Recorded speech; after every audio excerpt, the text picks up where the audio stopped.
Vamos con la sesión 4, Las hijas de la Revolución Francesa, con Mary Wollstonecraft, Olympe de Gouges y Harriet Taylor. Para esta sesión avanzamos unos cuantos siglos en el tiempo desde la Edad Medieval y nos vamos a la época moderna, justamente con el período de la Ilustración. La Ilustración es uno de los periodos más destacados de la historia de la filosofía, y es que es el momento en el que el sitio que antes ocupaba Dios pasa a ser ocupado por la razón. Es decir, que la razón es aquello que está por encima de cualquier cosa y que nos puede dar cualquier explicación. Ya no hay que justificarlo todo a través de Dios, que es lo que veíamos con la escolástica en la sesión anterior. Es más, la razón es aquello que nos hace iguales a todos los seres humanos y nos permite liberarnos de la servitud y del miedo. Y con la razón como aquello que nos define como seres humanos llega la autonomía, el principio de autonomía, la libertad y el individuo. El caso es que hay un elemento muy concreto en esta época que nos ayuda a definir todo lo que va a desarrollarse a partir de aquel momento, y este momento es la Revolución Francesa, que luego inspiró a la también Revolución Americana, y que no hay que olvidar que tendríamos que tener como un poco de precedente de esta Revolución Francesa a la Revolución Inglesa de unos años antes. Y fue esta Revolución Inglesa la que llevó a distintos autores a plantearse por primera vez la necesidad de establecer unos derechos de los hombres y de los ciudadanos. Eso es, los famosos autores contractualistas, que seguro que os suenan Hobbes, Locke o Rousseau, aunque de este periodo también os va a sonar Kant, Fichte o Hegel. Pero hoy vamos a hablar de tres contemporáneas suyas, como hemos dicho, de Mary Wollstonecraft, Olympe de Gouges y Harriet Taylor. Si no las conocéis, no pasa nada, porque aquí vamos a intentar hacer un poco de biografía de estas autoras para ver su relación con el contexto y también de sus aportes personales, principalmente sus aportes más relacionados con la cuestión del feminismo, que es lo que estamos analizando en este curso. Lo cierto es que las tres autoras van a estar muy influenciadas por todas las ideas de esa época, por las ideas que imperan en la Ilustración, y sus teorías van a estar muy basadas también en estos ideales, pero con una perspectiva feminista, como vamos a ver. Así como un poco de presentación breve de esta sesión con estas tres autoras, podríamos decir que Olympe de Gouges es la primera autora en escribir sobre los derechos de la mujer y la ciudadana. De hecho, fue guillotinada en París, en un París supuestamente revolucionario, donde Mary Wollstonecraft también había ido y donde se inspiró para escribir su Vindicación de los Derechos de la Mujer, que salió un año más tarde que la obra de Olympe de Gouges. Ella había acudido ahí siguiendo las voces de la libertad. Y es que en ese París revolucionario se había olvidado con ligereza que el movimiento feminista en París había sido pisoteado en el 1793, solamente 2 años después de la publicación de Los derechos de la mujer y la ciudadana de Olympe de Gouges. O sea, que el feminismo había sido pisoteado casi en sus orígenes. La Francia precursora mundial de los derechos de la mujer no tuvo ningún empacho en aniquilarlos, y aunque décadas más tarde volverían a emerger, las francesas no obtuvieron el derecho al voto hasta 1945. Mientras, en Inglaterra, Harriet Taylor hacía lo mismo por los derechos de la mujer y coescribía con su segundo marido, John Stuart Mill, reconocido filósofo por la moral utilitarista, gran parte de sus textos. Si os ha picado un poco la curiosidad, vamos a echar un vistazo a estas tres autoras que empiezan a pelearse con su época para luchar por los derechos de las mujeres y por una igualdad real entre estos. Empezaremos con Olympe de Gouges, que como hemos dicho será la autora del primer documento sobre los derechos de la mujer y la ciudadana en Francia. Olympe de Gouges es hija de una familia humilde en Montauban. No sé si lo pronuncio bien, pero esto está en la región de Occitania. Quiero destacar esto ya que su lengua materna era el occitano, y aunque sabía también occitano como francés, decidió escribir toda su obra en francés. Tuvo una educación limitada, pero aprendió a leer y a escribir. De hecho, se puede ver como la evolución de su escritura a lo largo de los años y cómo va aprendiendo a medida que escribe cartas. Algo que va a pasar exactamente igual con Mary Wollstonecraft, ya veremos. Olympe de Gouges se casó muy joven y tuvo un hijo, pero por desgracia se quedó viuda muy pronto y tuvo que hacerse cargo de su niño. Es por esto que decidió mudarse a París, donde empezó su carrera literaria escribiendo obras de teatro. Parece mentira, pero con lo poco que recibía de ahí, se ve que sí que podía mantener a su hijo. Pero sus años de escritura durarían poco, ya que en 1789 decidió unirse a la Revolución Francesa. De hecho, ella era defensora de una monarquía moderada, pero se unió igualmente a los ideales revolucionarios. Esto va a ser determinante más adelante. Olympe de Gouges escribió artículos, manifiestos y discursos. Muchas de las ideas que plasmaba ya las había presentado, de hecho, en sus obras de teatro. Uno de estos temas, por ejemplo, es el del abolicionismo de la esclavitud de los negros. Y es que estos temas no eran nada del gusto de los contemporáneos, o al menos de los contemporáneos ricos que iban al teatro. ya que en aquel momento la venta de esclavos representaba un porcentaje muy elevado de los beneficios del país, por lo que ya desde sus obras literarias estaba causando un poco de revuelo y conflictos a sus contemporáneos. De hecho, Olympe de Gouges pasó unos días en la cárcel por esta obra, que ahora se conoce como la esclavitud de los negros. A raíz de su vinculación con la Revolución Francesa, Olympe de Gouges se dio cuenta que hacía falta poner sobre la mesa la necesidad de los derechos sobre las mujeres. De hecho, su texto más conocido, Los derechos de la mujer y la ciudadana, son prácticamente una copia de los que ya se habían hecho sobre el hombre y el ciudadano, simplemente que en sus artículos añadía elementos específicos para la mujer o igualaba hombres y mujeres en el mismo artículo para que se consideraran iguales sus derechos. En la introducción de este manifiesto se erige en portavoz de las madres, hijas, hermanas, representantes de la nación constituidas en Asamblea Nacional, en cuyo nombre solicita los derechos naturales, inalienables y sagrados de la mujer. Lo hacía además considerando que el femenino era el sexo tanto superior en belleza como en coraje. Este era su punto de vista sobre qué era la mujer y cómo se tenía que defender. A tal toma de posición seguían 17 artículos en los que se insistía en la necesidad de igualar a hombres y mujeres en todos los aspectos de la vida pública y privada. Se pedía el derecho al voto femenino, el acceso al empleo público de las mujeres, a la vida política, a poseer y controlar propiedades, a formar parte del ejército si querían y a gozar de igualdad fiscal, así como al derecho a la educación y a la igualdad de poder en los ámbitos familiares y eclesiásticos. Olympe de Gouges se dio cuenta que el ideal universal al que aspira la Ilustración no es realmente un universal para toda la humanidad, sino solamente para los hombres, para lo masculino. Aquí ya está habiendo una denuncia dentro de la misma Ilustración que hace ver que el universal que persiguen los ilustrados no es realmente universal, sino que simplemente hace referencia al hombre blanco. Y es que aquello que tomamos como normal y objetivo siempre suele coincidir con lo que también es masculino. Aquello normativo siempre hace referencia a la imagen y semejanza de un hombre, con lo que hace imposible que una mujer o una persona que no fuera hombre blanco se pudiera identificar con esta norma.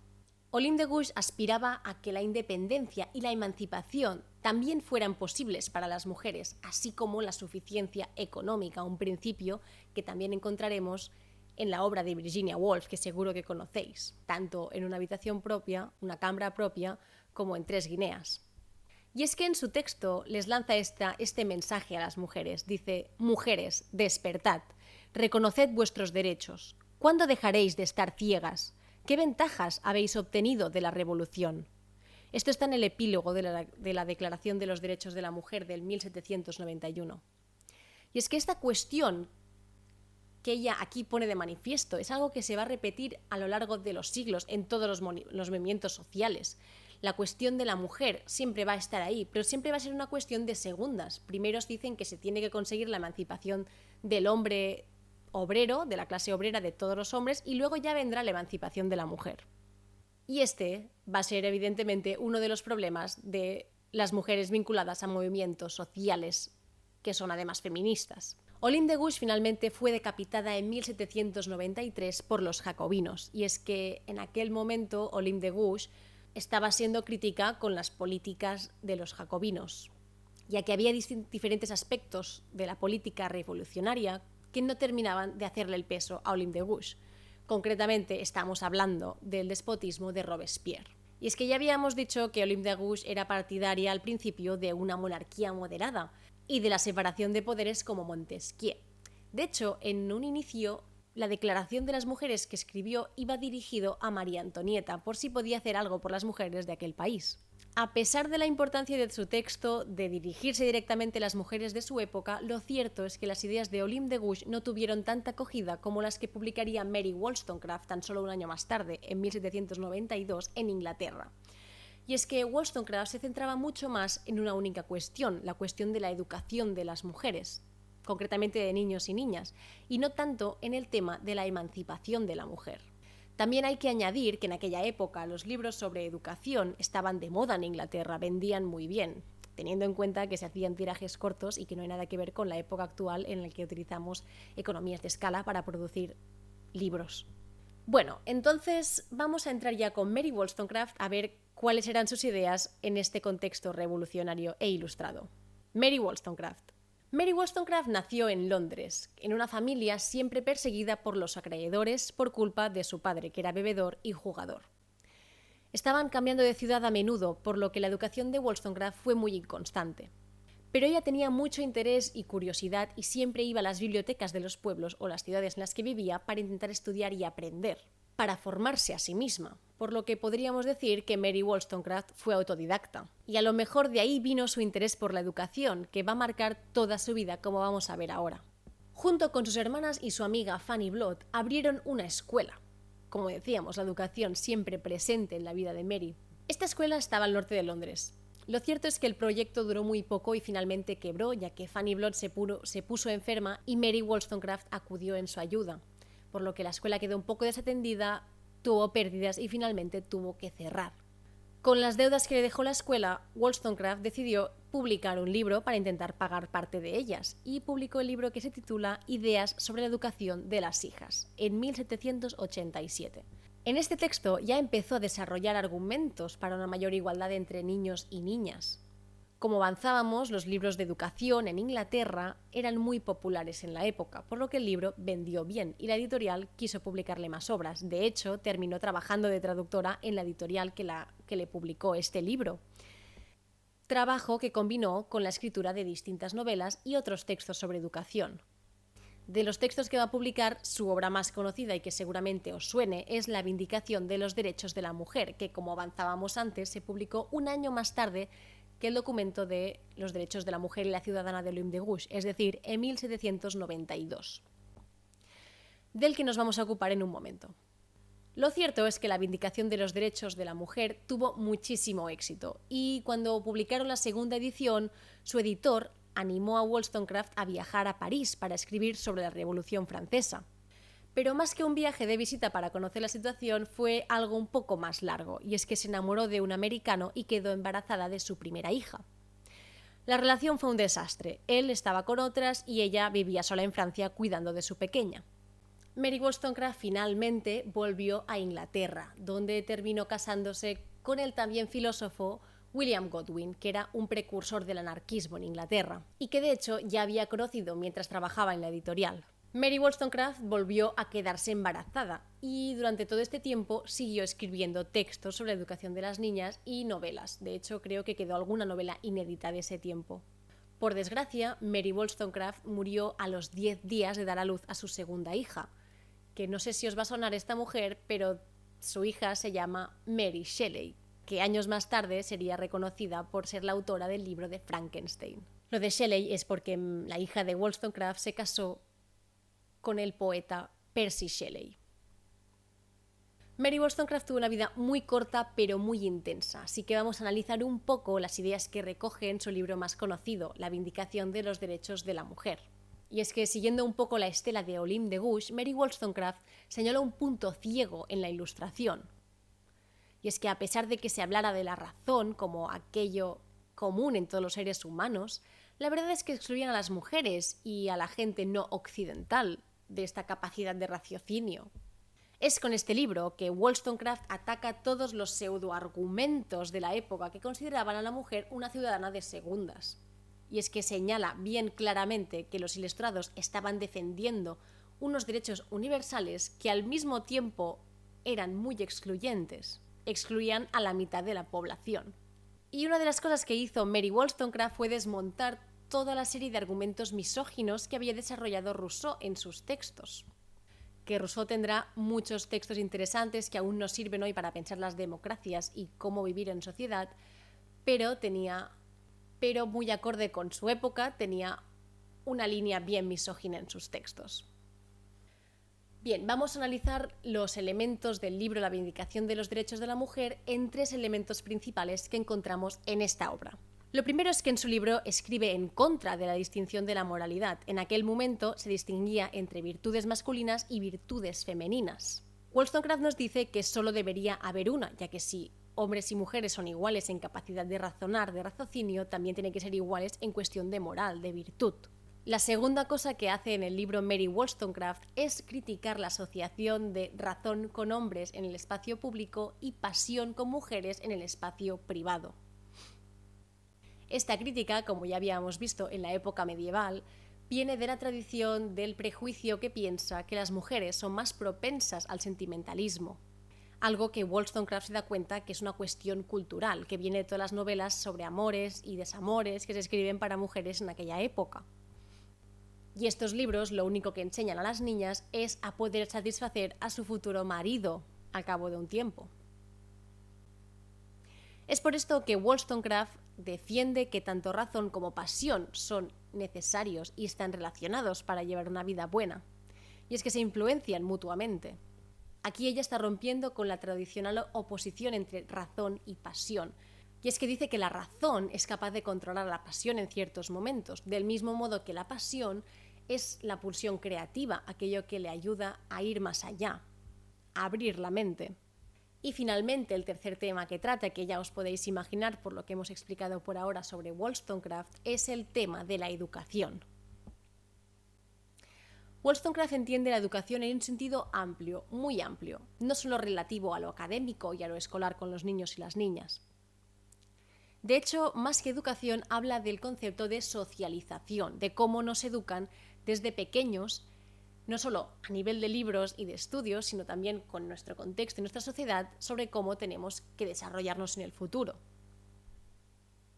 Como decíamos, entonces las mujeres solo estaban socializadas para poder satisfacer a los hombres. Y ella nos dirá que hay que trabajar para cambiar la sociedad, no solamente la educación, sino la sociedad entera.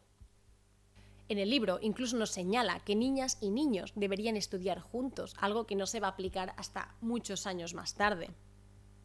Pero no solamente está criticando la baja educación que reciben las niñas, sino que también está poniendo de manifiesto que muchos niños no reciben suficiente educación, ya que también algunos niños solamente los preparan para entrar en el ejército. Y ni niñas ni niños han conseguido suficiente conocimiento ni han fortificado sus principios. De hecho nos dice que sencillamente los envían al mundo con modales, pero sin moralidad. Por lo que es muy fácil que en un futuro puedan someterse a cualquier autoridad y ser incapaces de pensar por sí mismos, ¿no? Este sapere aude de Kant, esta idea ilustrada de poder pensar por ti mismo y decidir sin influencia de los tutores legales. Hay otro elemento que ella también critica en lo que se considera esta parte de la socialización, y es que hay mujeres que utilizan el sexo como arma para conseguir cosas, para defenderse, para tener una mejor situación económica, pero nos alerta que esto puede ser peligroso, ya que al utilizarlo a ellas las convierte en esclavas sexuales, que van a depender del uso del sexo para seguir consiguiendo aquello que necesitan para vivir. Y hasta aquí este pequeño análisis de la vida y obra de la autora Mary Wollstonecraft. El texto La Vindicación de los Derechos de la Mujer es un texto breve que también os animo a leer si os ha interesado y donde encontraréis muchos más detalles sobre esta cuestión de la socialización, que realmente es muy interesante cómo lo plantea. Y también encontraréis unas cuantas críticas a la teoría de Rousseau y a su misoginia interiorizada. Seguimos ahora con la tercera autora que tratamos en esta sesión, que es Harriet Taylor. Seguimos en Londres, Inglaterra. Harriet Taylor Mill. Bien, Harriet Taylor vivió unos años más tarde que Mary Wollstonecraft, de hecho creo que se llevan unos 100 años. Ella era hija de una buena familia y se pudo educar en casa, donde aprendió diferentes idiomas, leyó mucha literatura, se formó en historia y filosofía y estaba al día de las noticias y la política del país. Harriet se casó con 19 años con John Taylor, un hombre 10 años mayor que ella. Estaba bien formado y tenía una buena posición económica y social. Juntos se involucraron en la política y se movían en los círculos de libre pensamiento, en los que también entraría más tarde John Stuart Mill, nuestro filósofo de referencia en materia de utilitarismo. Pero ya veréis que seguramente hay muchas cosas que se han obviado cuando os han explicado a John Stuart Mill en el instituto o en la carrera, si lo habéis trabajado también ahí. El caso es que Harriet Taylor y John Stuart Mill se enamoraron, pero como ella aún estaba casada con su anterior marido, era una situación un poco complicada. Sí que pasaron un tiempo viviendo juntos, pero Harriet Taylor decidió volver con su marido, ya que aplicando la regla utilitarista, consideró que aquello era lo que maximizaba la felicidad para más gente. A pesar de regresar con su marido, Harriet Taylor mantendría su relación de amistad con John Stuart Mill a lo largo de los años, y es que colaboró en la escritura de muchos de sus textos. Le sugería capítulos e incluso le decía qué tipo de tono debería tomar un libro entero por el tema que estaba tratando. De hecho, parece ser que diseñaron juntos un capítulo del libro Los principios de economía política, en donde se anuncia el futuro rechazo de los trabajadores a las relaciones salariales con los propietarios, con los capitalistas. Y decían que seguramente estos trabajadores terminarían abogando por un modelo de producción y consumo que fuera cooperativo y que gradualmente se llegaría a un horizonte de lo que hoy llamamos socialismo. Y es que ambos consideraban que este horizonte socialista era el futuro que más se acercaría a la justicia social y donde el modelo industrial sería el más beneficioso para la sociedad. Bien, con esta obra, Los principios de economía, John Stuart Mill se hizo un nombre en la sociedad inglesa de aquella época. Se ganó una reputación. Él quería hacer mención a la influencia de Harriet Taylor en la escritura de este libro, pero parece ser, según dice él en su autobiografía, que Harriet Taylor quería mantener el anonimato, no quería darse a conocer como autora de estas ideas. Así que finalmente no le dio créditos en la obra. Al cabo de un tiempo, el marido de Harriet Taylor sufrió una enfermedad y terminó muriendo, lo que permitió a John Stuart Mill y a Harriet Taylor casarse y vivir juntos. Ambos siguieron trabajando y escribiendo juntos sus textos.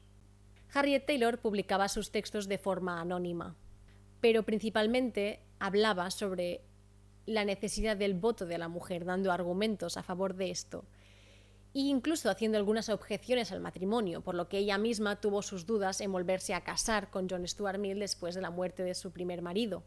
De hecho, algunas de sus ideas o algunos fragmentos de estos textos que publicó ella de forma anónima se encuentran recogidos en el libro que publicó John Stuart Mill, La subyugación de la mujer, una obra donde John Stuart Mill critica la opresión de las mujeres en la época. En un momento vamos a hacernos cargo de este libro, pero queda bastante claro que no es un libro que publicó John Stuart Mill solo y que escribió él solo. No sé hasta qué punto sabíais la influencia de su mujer en la escritura de sus textos, pero él le da muchísima importancia, como veremos. Más adelante también trabajaron juntos en el texto sobre la libertad, que es el libro más famoso y que todos hemos estudiado en el instituto de John Stuart Mill, aunque Harriet Taylor murió un año antes de la publicación de esta obra. Es por este motivo que John Stuart Mill le dedicó el libro sobre la libertad a Harriet Taylor, con una dedicatoria que dice así: a la que fue la inspiración y en parte la autora del que es el mejor de mis textos. Todo lo que he escrito en estos años le pertenece tanto a ella como a mí.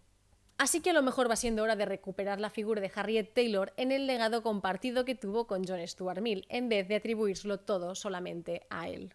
Vamos a ver ahora qué ideas hay recogidas en el texto La subyugación de la mujer, que, como decíamos, cuenta con ideas de ambos autores.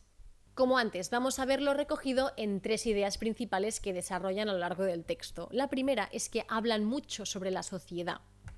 Es más, comparan el trato de las mujeres con el trato que se daba a los esclavos.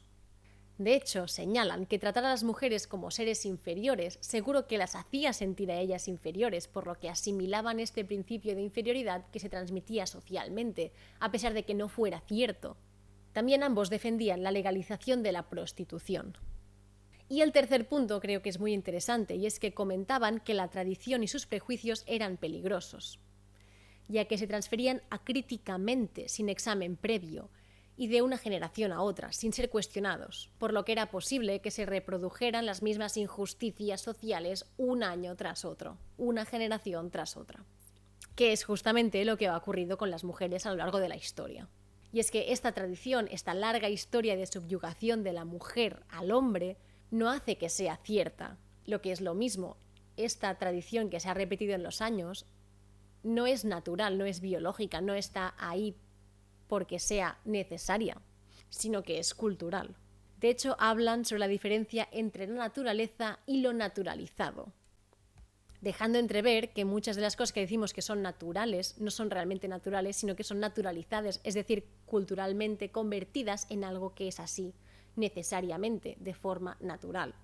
Este es un tema que aún sigue siendo muy importante hoy en día con la cuestión de género. Y hasta aquí la cuarta sesión sobre las hijas de la Revolución Francesa, donde hemos visto los derechos de la mujer y la ciudadana de Olympe de Gouges, la vindicación de los derechos de Mary Wollstonecraft y la subyugación de la mujer de John Stuart Mill y Harriet Taylor. En la siguiente sesión, ya la última, vamos a entrar con las sufragistas, con la aparición del feminismo en mayúsculas.